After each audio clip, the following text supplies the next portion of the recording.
مشفق متعطف لا ينتهي بالحصر ما أعطى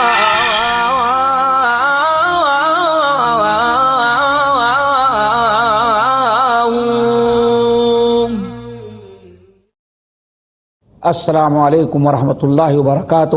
ناظرین، ہم آپ کی خدمت میں اپنا موضوع رزق میں خیر و برکت کے اسباب لے کر کے حاضر ہوئے ہیں۔ اس سے پہلے نشست میں ہم گفتگو کر رہے تھے کہ اللہ کی شکر گزاری پر آمادہ کرنے والی بہت ساری چیزیں ہیں، لیکن ان میں سے 3 بڑی اہم ہیں جو ہم آپ حضرات کے سامنے بیان کر رہے تھے۔ پہلی چیز تو یہ تھی کہ اللہ کی نعمتوں کو خوب یاد رکھا جائے، مہربانیوں کا خوب یاد رکھا جائے۔ نمبر 2 قناعت ہے۔ تیسری چیز جو ایک مومن کو اللہ کی شکر گزاری پر آمادہ کرنے والی چیز ہے وہ ہے نبی علیہ السلام کی حدیث، جس میں آپ نے ارشاد فرمایا کہ انظروا الی من هو دونکم ولا تنظروا الی من هو فوقکم وَذَلِكَ أَجْدَرُ أَلَّا تَزْدَرُوا نِعْمَةَ اللَّهِ عَلَيْكُمْ او کما قال علیہ السلام۔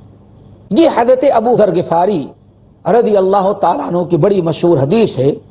اس حدیث میں نبی علیہ السلام نے 7 چیزیں بیان کی ہیں۔ ہم ان 7 باتوں میں نہیں جانا چاہتے، خاص ایک چیز جو ہمارے موضوع سے متعلق ہے کہ اللہ کی شکر گزاری پر آمادہ کرنے والی جو چیز ہے اسی ایک پر ہم اکتفا کرتے ہیں۔ نبی علیہ السلام نے فرمایا، اے ابو ذر انظروا الی من ہوا اسفل منکم، دنیاوی اعتبار سے جو تم سے کم ہو، معمولی ہو، جس کے پاس کم ہے اس کو دیکھا کرو۔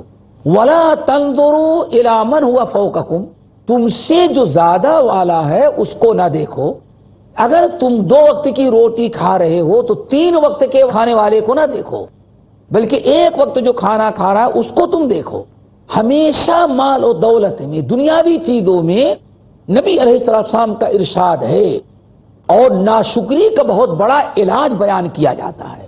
اہل علم کہتے ہیں ناشکری کا بہت بڑا علاج اللہ کے رسول نے بیان کیا ہے کہ ہمیشہ انسان دنیاوی اعتبار سے اپنے کم والے کو دیکھے۔ کسی کے پاس 1 مکان ہے تو اسے چاہیے کہ 2 والے کو نہ دیکھے، اس کو دیکھے جس کے پاس 1 مکان بھی نہیں ہے۔ یہ اس پر اللہ تعالیٰ کا شکر ہوگا۔ نبی علیہ السلام فرماتے ہیں اس کا فائدہ کیا ہوگا؟ اب ذرا غور سے سنیں ناظرین، توجہ کریں، دیکھیں اللہ کے نبی نے کیسے علاج کیا۔ اللہ کے رسول صلی اللہ علیہ وسلم فرما رہے ہیں کہ اپنے سے نیچے والے کو دیکھو، اوپر والے کو نہ دیکھو۔ وجہ وَذَلِكَ أَجْدَرُ أَلَّا تَزْدَرُوا نِعْمَةَ اللَّهِ، اگر تم اس طرح سے میری نصیحت قبول کر کے عمل کرو گے اور میری یہ نصیحت تم نے قبول کر لیا تو کبھی تم اللہ تعالیٰ کی نعمتوں کی ناشکری نہیں کرو گے، کبھی اللہ کی نعمتوں کی ناقدری بھی نہیں کرو گے، ہمیشہ تم اللہ تعالیٰ کے شکر گزار رہو گے۔ نبی علیہ السلام نے کس قدر ناشکری کا علاج بتایا اور شکر گزاری کا نسخہ تجویز دے دی۔ ہاں، دین کے معاملے میں ہمیشہ اپنے سے زیادہ کو دیکھنا چاہیے۔ دین اور دنیا میں فرق ہوگا۔ دین کے معاملے میں ہمیشہ اپنے سے بڑے کو دیکھا کرو۔ کیوں؟ اپنے سے بڑے کو دیکھو گے تو اس کے جیسے آپ بننے کی کوشش کریں گے، آپ کے اندر جذبہ پیدا ہوگا عمل کرنے کا، تو آپ مزید نیک بن جائیں گے۔ مثلا ایک انسان کسی عالم کو دیکھتا ہے، عالم کی باتوں سے بڑا متاثر ہوا، بڑا اچھا لگا اس کا بات، اس کا علم ہے، فوراً اس آدمی کے دل میں تصور، یہ خیال، جذبہ پیدا ہوتا ہے، کاش کہ میں عالم بنا ہوتا۔ یا بعض لوگوں کے دلوں میں یہ تصور پیدا ہوتا ہے، کاش کہ ہمارے پاس اولاد ہوتی تو ہم اپنے اولاد کو عالم بناتے۔ اچھی چیزوں میں تمنا کریں گے، اپنے سے بڑے والے کو دیکھیں گے تو نیک بننے کا راستہ کھلے گا۔ یہاں بات جو ہو رہی ہے دنیا کے معاملات میں، دنیا داری میں، دنیاوی معاملات میں ہمیشہ اپنے سے کم کو دیکھا جائے تاکہ ہم اللہ تعالیٰ کے شکر گزار بندے بنے رہیں۔ ناظرین، یہاں بات بڑی سوچنے کی ہے کہ آخر شکر گزاری کا یہ مقام و مرتبہ اتنا بلند اللہ نے کیوں کیا ہے؟ اتنا بلند مرتبہ شکر گزاری کا؟ بلکہ اہل علم تو کہتے ہیں کہ دین اسلام کے دو پہیے، اسی دونوں پہیوں پر اسلام چلتا ہے۔ اسلام کے دو پہیے ہیں، پورا دین اسلام انہی دونوں پہیوں پر چل رہا ہے۔ اگر ایک انسان چھوڑ دے تو گویا کہ ایک پہیا اسلام کا اس نے ختم کر دیا۔ ایک ہے صبر اور دوسرا ہے شکر، صبر اور شکر۔ بلکہ بعض اہل علم مزید وضاحت کرتے ہیں کہ صبر اور شکر یہ دونوں پہیے ہیں، گاڑی اسی وقت چلتی ہے جب دونوں پہیوں کا بیلنس برابر رہے۔ تو اہل علم کہتے ہیں کہ آدھا اسلام پر عمل کرنا صبر پر موقوف ہے اور آدھے اسلام پر عمل کرنا شکر پر موقوف ہے۔ انسان اگر صبر کرے گا تو آدھا اسلام اپنا لے گا، آدھے اسلام پر عمل کر لے گا، لیکن آدھا ہی رہے گا۔ اور اگر شکر بھی ادا کرے گا تو وہ انسان پورا اسلام پر عمل کرے گا۔ آدھا اسلام صبر سے متعلق ہے اور آدھا اسلام شکر سے متعلق ہے۔ وجہ وہ کیوں؟ دیکھیں، اسلام دو چیزوں کا نام ہے، دو چیزوں کے مجموعے کا نام ہے، اوامر اور نواہی۔ اوامر اور نواہی یہ دونوں چیزیں ہیں، پورا اسلام انہی دونوں چیزوں پر ہے، اوامر اور نواہی۔ کیا مطلب ہے؟ اوامر کا مطلب یہ ہے کہ جن چیزوں کے کرنے کا حکم اللہ نے دیا، جن چیزوں کے ادا کرنے کی تاکید اللہ اس کے رسول نے کیا، ان کو کہا جاتا ہے اوامر۔ نماز پڑھنا، روزہ رکھنا، زکوٰۃ دینا، پڑوسی کے ساتھ اچھا سلوک کرنا، قرآن کی تلاوت کرنا، علم حاصل کرنا، ماں باپ کی خدمت کرنا، یہ ساری چیزیں ان کو اوامر کہا جاتا ہے۔ تو آدھا اسلام یعنی اسلام کا ایک حصہ اوامر سے متعلق ہے، اور اوامر پر عمل کرنا اس وقت تک ناممکن ہے جب تک انسان میں صبر کا مادہ نہ پیدا ہو جائے۔ جب تک انسان میں صبر کی قوت اور طاقت صبر کی نہ آ جائے تب تک انسان اوامر پر نہیں عمل کر سکتا۔ دیکھیں، سب سے بڑا اسلام میں کیا امر ہے؟ یا ایھا الذین آمنوا، ایمان والو ایمان لاؤ، یا ایھا الناس اعبدوا ربکم، توحید پر قائم رہنا۔ توحید پر انسان اس وقت تک نہیں قائم رہ سکتا جب تک کہ اس کے اندر صبر کا جذبہ نہ ہو، صبر کی طاقت نہ ہو۔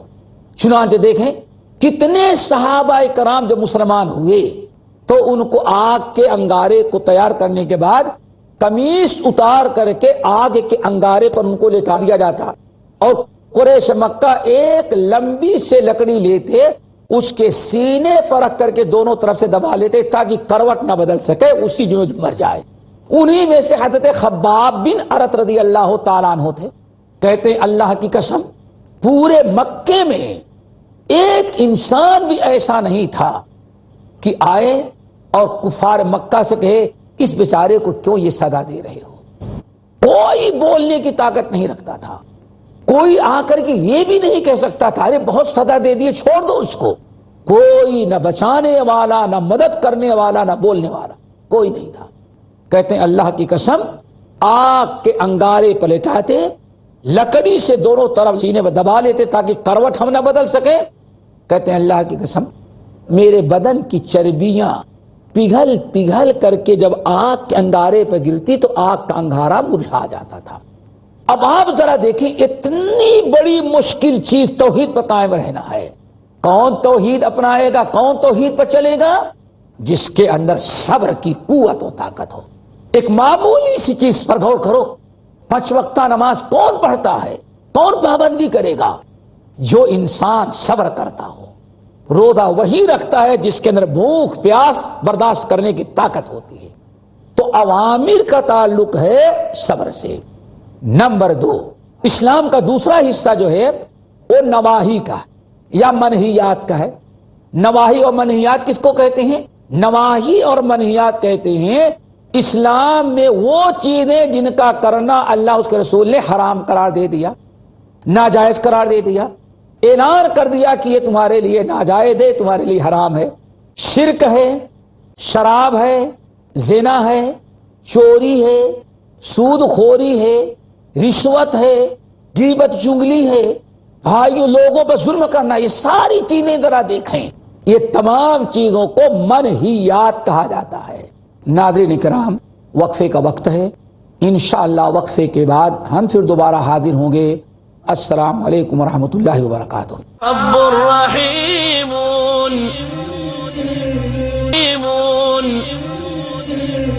مشفق۔ ناظرین کرام، السلام علیکم ورحمۃ اللہ وبرکاتہ۔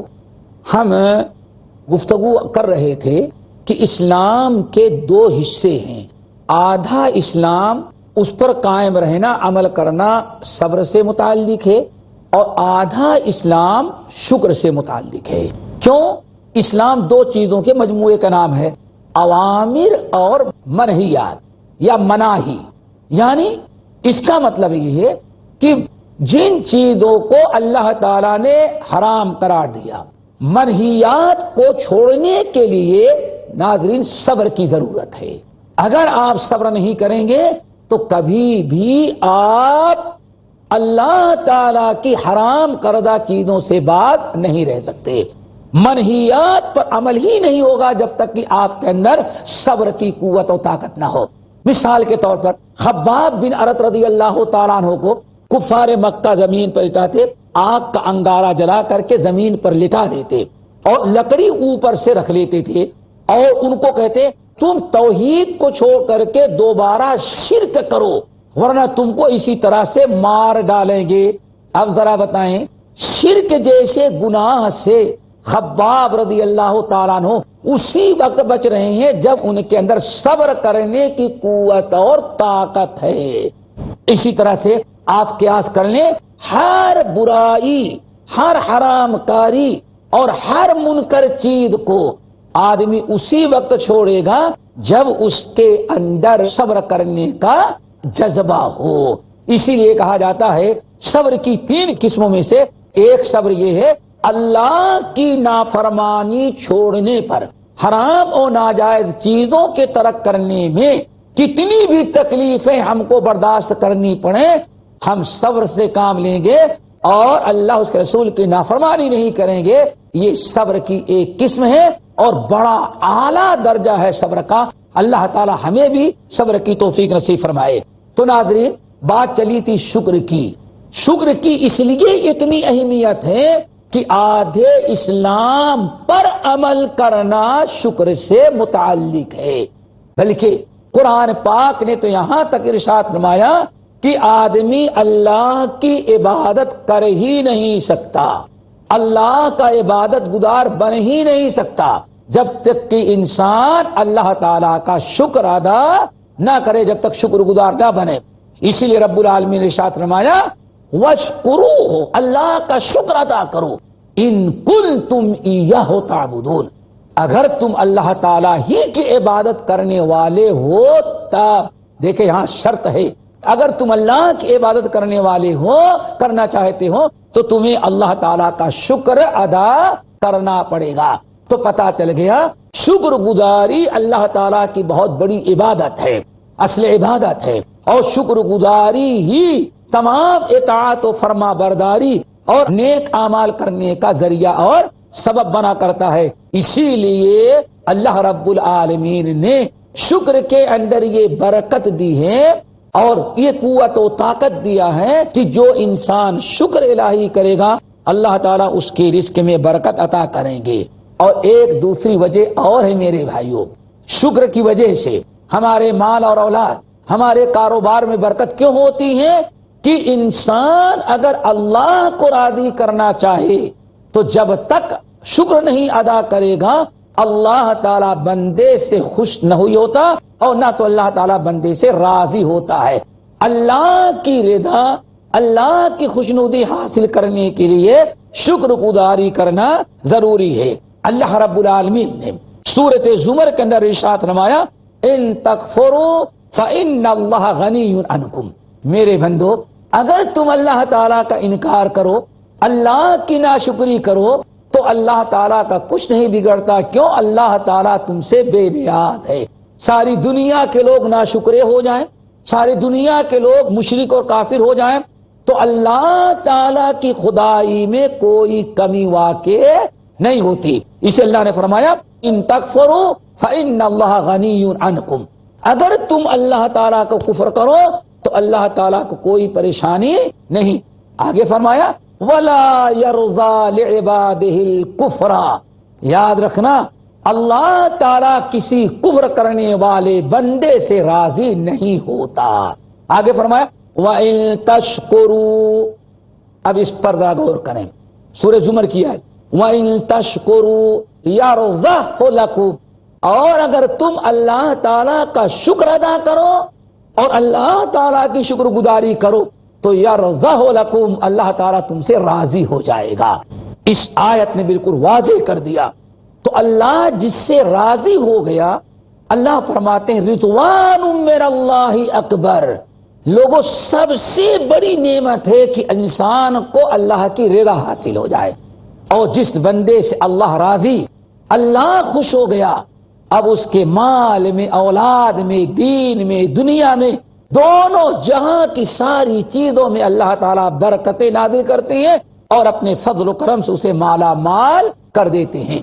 اس لیے اب ہم چاہتے ہیں قرآن کی وہ آیت آپ حضرات کو سنائیں جس میں اللہ رب العالمین نے شکر گزاری پر مال اور اولاد میں برکت دینے کی صراحت کے ساتھ وضاحت کیا ہے. ان میں سے بہت سارے مقامات پر آیتیں ہیں. ایک آیت سورت ابراہیم کی آیت ہے. رب العالمین نے ارشاد فرمایا وَإِذْ تَأَذَّنَ رَبُّكُمْ لَئِن شَكَرْتُمْ لَأَزِيدَنَّكُمْ وَلَئِن كَفَرْتُمْ إِنَّ عَذَابِي لَشَدِيدٌ. رب العالمین فرما رہے ہیں وَإِذْ تَأَذَّنَ رَبُّكُمْ. اے میرے بندو، تمہارے رب نے تم کو باخبر کر دیا ہے، تمہارے رب نے تم کو آگاہ کر دیا.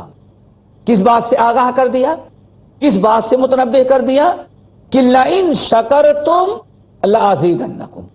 اگر تم اللہ تعالیٰ کی شکر گزاری کرتے رہو گے تو لَأَزِيدَنَّكُمْ، ضرور بھی ضرور ہم تم کو اور زیادہ دیں گے. یہاں بڑی تاکید کے ساتھ اللہ نے وعدہ کیا، فرمایا ازیدکم نہیں ہے، لَأَزِيدَنَّكُمْ، ہم ضرور بھی ضرور تمہارے مال اور اولاد میں اور بڑھوتری کر دیں گے اور ہم زیادہ کر دیں گے. یہ نص ہے جس میں اللہ رب العالمین نے اعلان کیا کہ شکر گزاری کرو، ہم تمہارے مال اور اولاد اور جتنی نعمتیں ہم نے تم کو دے رکھا ہے، اگر شکر گزاری کرو گے تو ان نعمتوں میں ہم اور بہت زیادہ اضافہ کر دیں گے، اور اگر تم نے شکر گزاری نہ کیا تو یاد رکھنا ہم تمہیں ذلیل اور خوار کریں گے. آگے وَلَئِن كَفَرْتُمْ إِنَّ عَذَابِي لَشَدِيدٌ. اور اگر تم ناشکری کرو گے، اگر تم ناشکری کرو گے، نعمتوں کی ناشکری کیے، تو اللہ فرماتے ہیں ایسے موقع پر میرا عذاب بڑا ہی دردناک ہے. وَلَئِن كَفَرْتُمْ، اگر تم نے ناشکری کیا تو میرا عذاب بڑا دردناک ہے. ناشکری کی صدا اللہ تعالیٰ نے سنائی، اور قرآن پاک کے مختلف مقامات پر اللہ تعالیٰ نے ناشکری کرنے والوں کو سخت عذاب کی وعید سنائی ہے. ناظرین، اگر ہم ہمیشہ اپنی زبان، اپنے دل، اپنے عمل، اپنے گفتار اور کردار کے ذریعے ہم اللہ تعالیٰ کا شکر اگر ادا کرتے رہیں اور ہمیشہ اللہ تعالیٰ کی نعمتوں کو بیان کرتے رہیں تو انشاءاللہ ہماری دینی دنیاوی ساری مشکلات دور ہو جائیں گی، اور اللہ تعالیٰ ہمیں ہر طرف سے برکتوں کا دروازہ ہمارے لیے کھول دے گا. آج ساری بے برکتی اور ساری محرومی پریشانی یہ ہے کہ ٹھنڈے دل سے ناظرین سوچیں آج ہم شکر گزار ہیں یا کہ ناشکرے ہیں. سال میں ایک مہینہ ہم نماز پڑھتے ہیں رمضان میں، ہفتے میں ایک دن پڑھتے ہیں جمعے کو. یہ کون سی عملی شکر گزاری ہم کر رہے ہیں؟ کون سا ہم نے اللہ تعالیٰ کا شکر ادا کیا؟ ہم نے 11 مہینے ناشکری کیا اور 1 مہینہ ہم نے شکر کیا، اور وہ بھی 1 مہینہ ہم نے شکر ادا کیا تو وہ بھی ہماری نیت اچھی نہیں تھی۔ نیت اچھی نہیں، نیت کیوں نہیں اچھی؟ ہم شکر گزاری کر رہے ہیں اور پہلے ہی نیت ہے کہ جس دن رمضان ختم ہوگا اسی دن سے پھر ہم نماز چھوڑ کر کے 11 مہینے کے لیے مسجد سے دور ہو جائیں گے۔ نیت ہی ہماری اچھی نہیں ہے تو ہمیں برکت کہاں ملے؟ اور اللہ تعالیٰ برکتوں کا نزول ہمارے کاروبار، ہماری آمدنی میں کہاں کر سکتے ہیں؟ اسی لیے رب العالمین نے ناظرین ہمیں حکم دیا، خوب کھاؤ، خوب پہنو، خوب عزت کی زندگی گزارو، لیکن اللہ کو نہ بھولو۔ رب العالمین نے فرمایا سورہ سبا کے اندر، لقد کان لسبع فی مسکنہم آیہ جنتان عن یمین و شمال کلوا من رزق ربکم واشکروا لہ۔ اے قوم سبا کے لوگوں، تم اللہ کے پاکیزہ رزق کو کھاؤ اور خوب اللہ تعالیٰ کا شکر ادا کرتے رہو۔ یہ ہم نے شکر کے متعلق چند باتیں بتائی ہیں، اللہ تعالیٰ ان کو قبول فرمائے۔ ناظرین وقت ختم ہوا اور یہ سلسلہ بھی انشاءاللہ آئندہ بھی ہم جاری رکھیں گے۔ السلام علیکم ورحمۃ اللہ وبرکاتہ۔